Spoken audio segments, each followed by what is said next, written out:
आज ही ओला dock app download करें। ओला dock, doctor का अपॉइंटमेंट आसानी से। Assalamu alaikum. My name is Dr. Mohammad Anis and I am a consultant dermatologist currently practicing at DHA Phase 6 Lahore.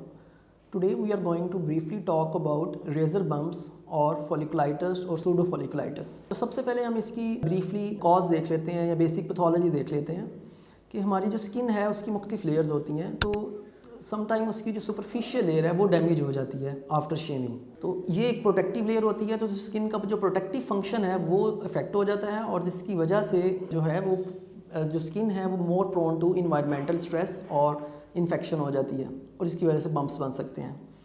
इसके अलावा हमारे जो हेयर फॉलिकल्स हैं उनकी भी इरिटेशन हो सकती है और जब हम टू डीप शेव करते हैं तो उसकी वजह से जो है वो इनग्रोन हेयर्स बनते हैं और उसकी वजह से भी फॉलिकुलाइटिस या रेजर बम्प्स बन जाते हैं। तो अब हम देखते हैं कि अब हम इसको कैसे प्रिवेंट कर सकते हैं। तो फ्यू स्टेप्स हैं जो आप लें तो आप जो है वो इससे आप बच सकते हैं। सबसे इम्पॉर्टेंट तो ये है कि आप अगर बहुत फ्रीक्वेंटली शेव करते हैं तो आप उसको थोड़ा अवॉइड कर सकते हैं। आप ऑल्टरनेट डे या एवरी थर्ड डे अगर आप शेव करें तो उससे आपको स्किन को थोड़ा रिकवर करने का टाइम मिल सकता है, जिसकी वजह से जो है आप इससे बच सकते हैं। इसके अलावा आप कुछ लोगों की जो बियर्ड होती है वो बहुत हार्ड होती है, वो कंप्लेन करते हैं कि बहुत हार्ड हमारी बियर्ड है। तो उसके लिए आप जो है वो डैम्प क्लॉथ या टॉवल जो है वो नीम गर्म पानी में डिप करके तो उसको थोड़ी देर के लिए अगर आप अपनी बियर्ड एरिया पर रखें तो आपकी जो बियर्ड है वो सॉफ्ट हो जाएगी और इसकी वजह से जब आप शेव करेंगे तो आपकी स्किन को डैमेज नहीं होगा। कोई अच्छी मॉइस्चराइजिंग शेविंग जेल या शेविंग फोम यूज़ कर सकते हैं उसको सॉफ्ट करने के लिए।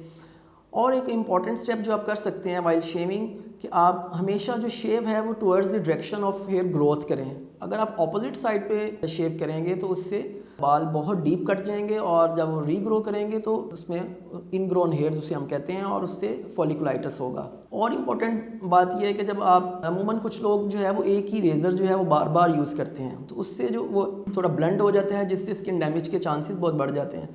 तो आप कोशिश करें कि शार्प रेज़र यूज़ करें ताकि इस तरह की सिचुएशन से बचा जा सके। अब थोड़ी आफ्टर शेव केयर की बात कर लेते हैं। तो शेव करने के बाद आप जो है वो थोड़े ठंडे पानी से अगर आप फेस को वॉश करेंगे तो उससे इन्फ्लेमेशन कम होगी, पोर्स क्लोज होंगे। और इसके अलावा आप कोई भी एक अच्छा एंटीसेप्टिक जो है आफ्टर शेव लोशन या आफ्टर शेव क्रीम यूज़ कर सकते हैं। और इसके अलावा कोई एक अच्छा मॉइस्चराइज़र जैसे कि एलोवेरा जेल ये आप यूज़ कर सकते हैं। Thank you. पाकिस्तान के टॉप डॉक्टर्स के साथ अपॉइंटमेंट बुक करें, वो भी पेशेंट फीडबैक देखते हुए।